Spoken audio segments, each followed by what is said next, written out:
Olá pessoal, sejam bem-vindos à nossa primeira aula do nosso módulo Sistemas Operacionais e Arquitetura de Computadores. Na aula de hoje, a gente vai aprender um pouco mais sobre a arquitetura dos computadores, né? E vamos fazer uma apresentação nesse mundo tão bacana de como funciona a essência do sistema operacional, dos computadores em si, tá bom? Então vamos começar a aula, que hoje tem muito conteúdo pra gente. Para começar, aqui a gente tem, deixa eu pegar aqui no começo desse texto. Ótimo. O texto que a gente vai falar hoje, então, é a arquitetura dos computadores, né? E para começar, aqui fala para a gente o seguinte, um conceito bem legal. A arquitetura de computadores é o projeto conceitual e fundamental da estrutura operacional de um sistema computacional. Quando a gente fala sistema computacional, pode ser um Windows, pode ser o Linux, pode ser o Android, pode ser o OS, né? Pode ser qualquer sistema operacional, tá bom, pessoal? Assim também como outros, né? Que a gente tem as plaquinhas de Arduino, também tudo isso entra. Eu estudo, né, dos requisitos necessários para que um computador funcione e de como organizar os diversos componentes para obter melhores desempenhos. Desde o começo, né, da informática, um grande desafio que sempre os engenheiros de computação tiveram foi em aumentar a performance do computador, né, das máquinas, reduzir custos, tamanhos, espaço físico e, claro, né, ter o maior desempenho possível. Esse foi sempre o grande desafio da informática. Maximizar os resultados, minimizar os custos, claro, sempre em torno do desempenho. Essa que é a grande realidade. E nessa matéria a gente vai ver isso. Como que se teve essa evolução, né? Como que surgiu, quais são as diferenças, como que se conseguiu chegar no resultado que a gente tem hoje em arquiteturas de computadores, tá bom? Bom, o termo arquitetura, então, é principalmente utilizado na construção e decoração de edificações, né? O pessoal que mexe aí mais com construção civil, digamos assim, né? Arquitetura. Mas no âmbito da informática, ele foi adaptado para denominar a técnica de projetar e construir computadores, tá? Então, apesar de que na engenharia se utiliza para outra finalidade, para a gente da informática, esse termo se diz, né, a respeito da construção e da organização de um computador. Como computador, a gente tem vários tipos, né, e se entende como um computador qualquer dispositivo capaz de receber uma entrada, fazer um processamento e dar uma saída para o usuário, tá? Tudo que tem uma entrada, processamento e saída é considerado um computador. E a gente pode classificar eles em 3 opções. O primeiro é o desktop, que é o seu computador, o seu telefone, tudo isso entra nessa classificação inicial de desktop, tá? Que é o uso mais pessoal, digamos assim. E para diversas finalidades. Você pode usar um desktop tanto para estudar, para trabalhar, você pode utilizar um para jogar, para se divertir, para N finalidades. O servidor já é um computador um pouco mais robusto. O servidor, normalmente, a forma mais simples de se encontrar ele é na distribuição de sites.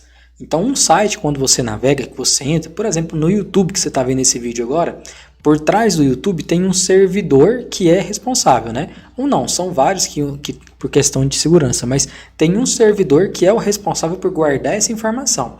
Esses servidores, eles têm umas características de serem computadores muito robustos, com muitas memórias, muitos processadores, ou seja, computadores de alto desempenho, que não tem uma finalidade para o uso comum, uso doméstico, digamos assim, para grandes organizações. Essa que é a realidade. Um exemplo de uma grande organização que tem servidores dedicados. A NASA é o exemplo mais bacana que a gente tem assim, né? Mas governos, instituições gigantescas também, grandes corporações, todas essas têm servidores próprios que são grandes computadores com alto poder de processamento para resolver problemas mais rápido que um computador normal, como o seu notebook, o seu computador, o seu telefone, demoraria dias, meses, anos, né? Séculos para resolver. Um servidor consegue fazer mais rapidamente esse processo. E por fim, a gente tem os sistemas embarcados, que teve uma grande crescente agora nos últimos anos, e a finalidade dos sistemas embarcados, ele pode ser utilizado no dia a dia, e não tem tanto, na maioria das vezes, né, não tem tanto poder assim de processamento, mas ele foi desenvolvido para resolver um problema em específico. Ele não se preocupa em ter um sistema operacional, por exemplo, ele não serve para fazer qualquer coisa, como um computador, um desktop faz. Ele tem um serviço específico. Um exemplo que a gente poderia dar para isso. A gente tem um exemplo bem bacana, que inclusive aqui no texto que fala, né, a respeito disso, que um sistema embarcado foi utilizado a primeira vez para fazer o envio de uma espaçonave para o espaço.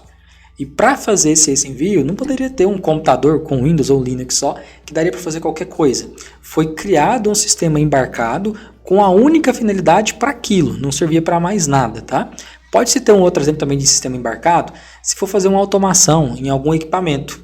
Por exemplo, vamos supor que a gente tem uma TV Smart, tá? Que tem a finalidade de acessar o YouTube, apenas o YouTube. Então ela tem um sistema embarcado que a única finalidade é acessar o YouTube. Você não consegue fazer mais nada, é apenas acessar o YouTube. Então sistemas embarcados também estão bem no nosso dia a dia, a gente acaba vendo isso muito.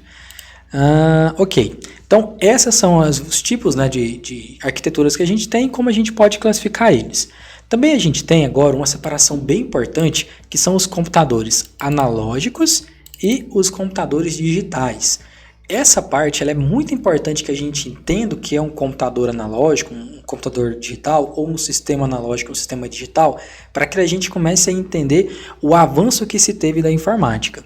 Antigamente a gente tinha computadores analógicos que se apropriam, né, do uso de mecanismos físicos e geralmente projetados para um evento em especial. Ou seja, a gente tem alguns equipamentos que foram lançados, né, na antiguidade, como por exemplo o ábaco. O ábaco ele não está aqui nesse exemplo, mas a finalidade dele é apenas para soma. Ele é um dispositivo que você consegue fazer cálculos movendo as peças dele para baixo ou para cima para fazer cálculos e contar o resultado. Ele não serve para mais nada, é somente para aquilo.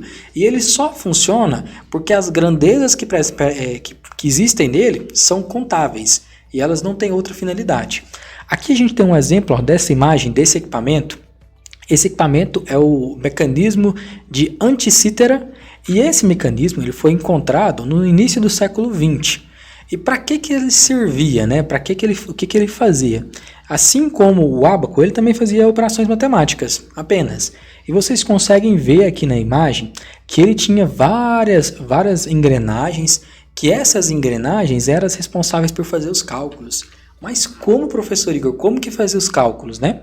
Vamos dar um exemplo bem didático para vocês aqui. Para cada um dos pontos das engrenagens, a combinação desses pontos resultava em um cálculo. Então, por exemplo, se eu quisesse fazer uma soma, quanto é 20 mais 20? Eu deveria posicionar os elementos aonde representasse 20 mais 20. E o resultado me daria uma soma que já foi combinada, já foi planejada para aparecer. Então não tem nada de um sistema digital por trás. É tudo manual. E isso só acontece, né? Esses resultados só acontecem por conta das grandezas que existem, que são somadas, né? E é até bacana, né, a gente ver um pouco sobre isso, porque exercita numa forma de engrenagens. 5 vezes caso a tensão exceda o comprimento proposto pelo projeto do funcionamento. Então, sempre quando você girava, ele fazia uma conta de 5 vezes a extensão, se era para fazer soma, multiplicação, divisão, adição.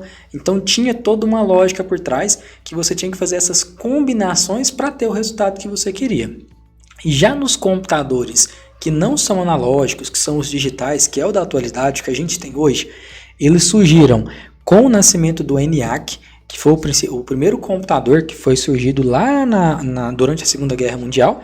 E esse ENIAC era um computador gigantesco, com proporções gigantescas, ele pesava toneladas e ocupava todo um prédio para funcionar. Mas ele já veio e já utilizava circuitos para poder fazer os cálculos, né? E também ele tinha um grande diferencial que eram os cartões perfurados, que já trazia um pouco mais de inteligência. Você já podia programar aquele computador para que ele fizesse mais do que uma coisa. E isso foi um grande marco, um grande diferencial.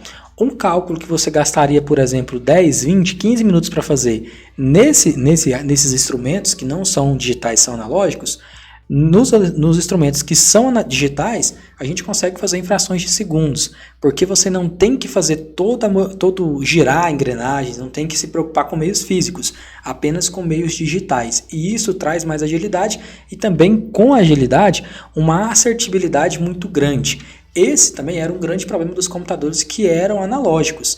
Você não tinha 100% de precisão e muitas vezes você poderia cometer algum erro, né? Poderia dar um resultado errado. Já nos computadores que são digitais, esses tipos de erros são muito incomuns de acontecer, né? Você tem uma assertibilidade muito grande. E isso, claro, com a assertibilidade, né, você tem uma confiança muito grande também. Então, por mais mesmo, o grosso modo, há essa diferença, tá? Do digital para o analógico. E hoje a gente utiliza o computador digital, tá bom? O analógico ele deixou de existir assim que surgiu o analógico e com as facilidades, né? Então, os computadores analógicos são menos precisos e apresentam finalidades específicas, sendo menos versáteis que os atuais digitais, capazes de automatizar processos que antes dependiam de agentes naturais e humanos para seu funcionamento. Então, por exemplo, se eu tivesse um computador analógico, eu teria que dar toda a manutenção, teria que me preocupar com o meio, né, com o aspecto humano também.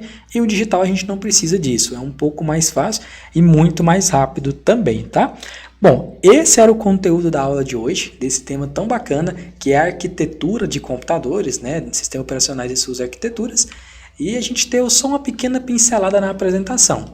Eu também vou deixar aqui na descrição desse vídeo esse site, um link sugerido para vocês, que fala a respeito da arquitetura de computadores. Fala a respeito do começo, do surgimento, de como funciona os computadores analógicos versus os digitais.